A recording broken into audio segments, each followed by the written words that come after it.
Vena Melinda tak sangka jadi korban KDRT di usia 50 tahun. Apalagi hal itu dilakukan oleh Ferry Irawan, suaminya sendiri.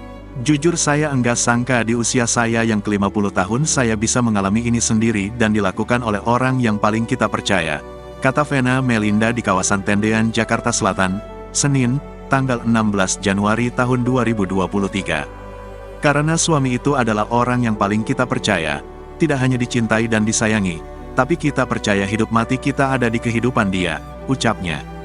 Vena sudah tak bisa banyak membagikan soal kronologi tindak kekerasan yang dilakukan Ferry Irawan pada dirinya. Sebab tiap menceritakan hal tersebut rasa deg-degan dan tak nyaman sangat terasa.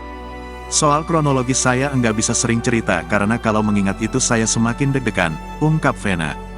Tindak kekerasan yang diduga dilakukan oleh Ferry Irawan membuat psikologisnya terganggu hingga sulit tidur di malam hari.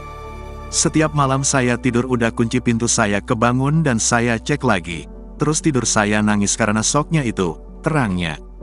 Vena Melinda memastikan dirinya tak akan mencabut laporan polisi soal tindak KDRT Ferry Irawan. Ia juga sudah membulatkan tekad untuk menggugat cerai Ferry.